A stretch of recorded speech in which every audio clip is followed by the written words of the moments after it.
Hi everyone. So welcome back to another weekly recap. I find that I have a lot of energy usually after my class on Tuesdays, which is when this is being recorded. It's obviously very early in the week, so there's still a lot of week left in terms of, what's happening and kind of what I've been working on. But I do like to kind of give some fresh, like very fresh off the cuff thoughts. So. Um, I posted last week that I was having just a really rough week last week, very low energy, and just really feeling, just having a hard time getting motivated, just such a hard time. So I'm definitely feeling back on it this week. I'm feeling much better, and yeah, just kind of ready to continue to hit it. I am about almost now halfway through my semester. This is week 7 for us. And we do a 16-week semester. So, like I said, just about halfway through.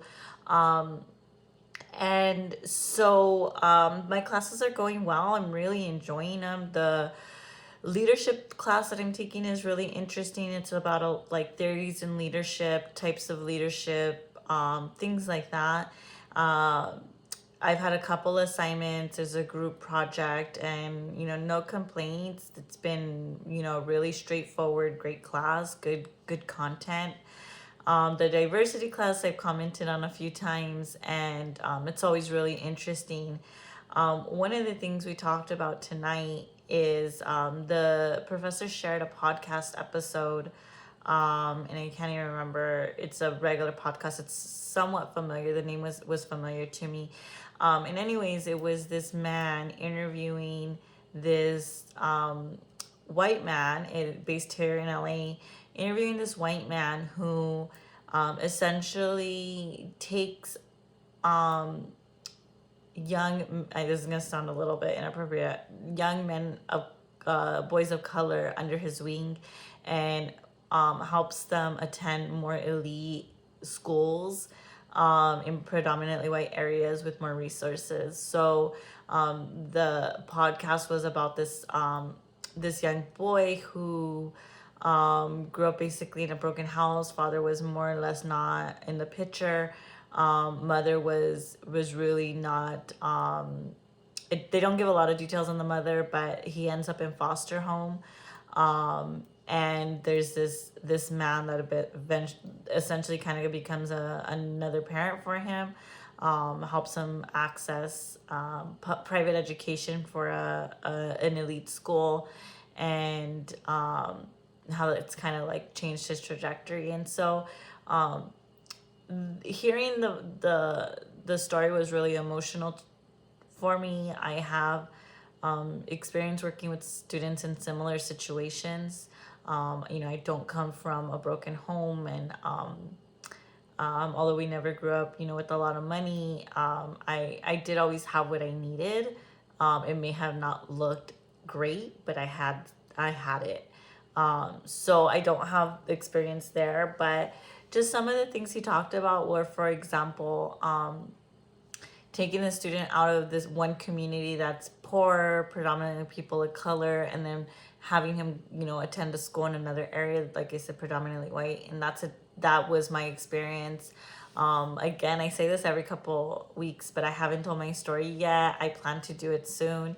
But that was my experience. I grew up in a primary Latinx community, low income, and then I attended high school in a predominantly white community of upper middle class. So it was, straddling two worlds really for me, and that had a lot of effects on my life that I recognize now that I didn't necessarily recognize when I was at them. So that definitely resonated with me. But one of the things that also came across was just like this white savior complex that this individual has. And I'm not going to say that he didn't have. I believe that his intentions were pure, and I believe his heart was in the right place. I don't think he ever intended harm or anything like that, but the way he spoke about what he was doing really came across as I am the only hope that these kids have. And even the way he went about selecting who he would, take under his wing was very like just a lot of issues with it in terms of like choosing these sob stories and whatnot. And the other thing is like he's this story is or the story it's a true story but set in LA, and LA has a lot of people of color, and it sounds like this was done fairly recently. It's not like 10 years ago. Like I would say probably within the last couple of years there are plenty of people of color who are successful, especially in a community like LA, that he could have collaborated with, so that when he is working with these families and these students, it's not coming off completely as an outsider, to be more culturally sensitive to that community, to our community, and understanding the challenges that we face, and the priorities that we have and that we're raised with that are unique to our community, or tie us back to our community. So it's just really interesting, and like I said, I just came out of that class. So I wanted to give some quick thoughts on that. In terms of kind of what else I have going on, because last week I just had low motivation, and I put things aside. I did get pretty behind, but I am working on getting caught up. One of the things I do when I procrastinate is I watch YouTube videos, and sometimes they're like completely off the wall, videos that like probably you would be surprised that I watch. But some of the ones that I like are about productivity. So when I'm not being productive, I like to watch videos on how to be productive while I'm procrastinating. So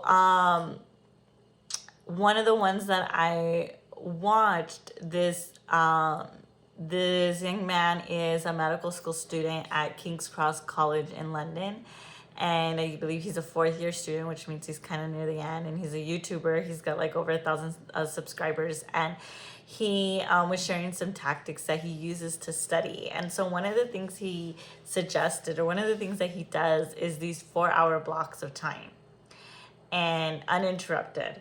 So similar to the Pomodoro method, if you're familiar with it. For those of you who are not familiar with the Pomodoro method, essentially what it, and I'm not a super good expert on this, but I'll do my best to explain it. But essentially what it is a 25-minute study break followed by a 5-minute break, and then, or not study break, but study period, and then a 5-minute break. And I believe you repeat this for 4, I might be wrong, but 4 cycles, and then you take a longer break, something like 15 minutes. His argument is that the Pomodoro method actually, depending on the kind of individual you are, right? This is a very like individual, you have to do what's best for you.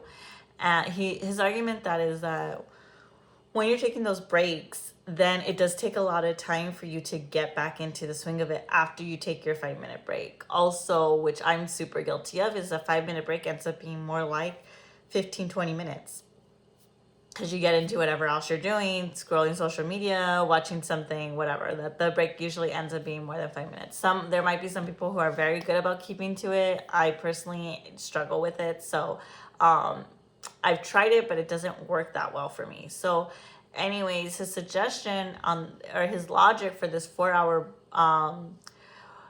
study block is that you're only having to get into your like groove or into the zone one time, and that's it. Also, if you think about it, like a work day, for those who have more of a traditional schedule, is 8 hours, and he would actually do 4-hour break, and then 4-hour study block, 2-hour break, and then another 4-hour study block. And that sounds like a lot, but that's essentially an 8-hour work day. So anyways, I decided to give it a try yesterday because I was behind on my reading, and I thought, you know what, I need a way to just like power through this and get it done. And I did it. And let me tell you, it was really intense, but I got all my reading done. I ended up reading for this week. There's a little bit of a caveat here. I read all except for one of the required readings. I still have the one required reading and then the handful of optional readings that I always do as well. So mostly got everything done. I ended up reading about 170 pages. I tracked I'm a super big like analytical nerd about this stuff, but I tracked my pages and read about 170 pages, which breaks down to about 42, 43 pages per hour, which is faster than I typically read, to be honest. Usually I average more around like 20, 25 pages per hour because for those of you who read, who are in school, you know, that sometimes you read it and you're like, what did I just read? I have to go back and read it again. That it's not like reading a novel. It doesn't soak in that first time. You kind of have to go back. Sometimes you're also making notes. In this case, I wasn't making any notes along the way. I was just highlighting, and then I would do go back and outline my notes. But yeah, I did. So I read 170, about 170 pages, and then did a couple of like online things I needed to do as well. So it wasn't just 100% reading, but that was the bulk of it. I will say it was pretty challenging. I'm one of those people that likes to, I'm always up for a good challenge and I'm very competitive. So I kind of, took that approach to it. I pretty much was able to, for the first hour went really quick. I was like, I was on it. I was focused. I was like zoned in. It was about the second hour when I started to feel myself losing motivation and kind of getting a little bit more distracted and whatnot. And that clock just seemed to be moving a little bit slower at about the 2 hour mark. Then I kind of looked at what I had left and I was like, wow, I think I can get this all done in the next 2 hours. So again, like putting that kind of like competitive edge on it definitely helped me because I am that kind of person. And then, yeah, so I went back and everything I finished with 2 minutes to spare. And let me tell you, at the end, it felt like a race. And I was like just flying through the readings. It was just like, all this information coming at me. Of course, afterwards, I felt like, oh my God, I cannot. Like, my dad asked me like a simple question. I was like, I cannot even process any information right now. My brain had reached its capacity at that point. So I understand why he takes 2 hour breaks. I think I ended up taking like a 3 hour break and then going to bed because I also did it after work. So that's the other thing is that I did this after an 8 hour work day. So, and that's typically what happens is I don't do a lot of schoolwork during the day, if any. I just, my job is too demanding for me to be able to do that. So from, 8 till 5, really, I'm on the clock and focused in on my full-time gig. And then really just like right at 5, then I switch over to schoolwork and I usually work for, sometimes I work until about midnight, sometimes more like 10. But it's usually several hours and I really just break for dinner and then kind of get back to it. So that's really, and I definitely do that like on Wednesdays is the day that I'm always doing schoolwork. So yeah, it was interesting to try it. I'm glad I did it. I will probably try it again because I was just so happy with how much I got done. I couldn't believe that I got, like I said, pretty much all my reading done with the exception of that one, and just felt like a total badass, like wow. And so yeah, so now I am still a little behind, but definitely not as behind, and I will take the rest of the week to kind of get caught up. And I am anticipating kind of the way I plan out my work. I am anticipating being caught up by Saturday. So if I, get everything done that I plan to. So I'd also like to hear, I use a project management system to keep track of all my assignments, to also keep track of all my work, my work, and then my schoolwork and my work with Latinx in academia. And it has been a complete game changer. So if that's something you think you might be interested in watching and learning about, I use Monday.com, which is similar to like Asana. I know a lot of people use that, or Trello. I use Monday.com and it has been a complete game changer. So anyways, thank you so much for listening to me. I know this video has been a little bit all over, but I will catch you all next week. See ya. Bye.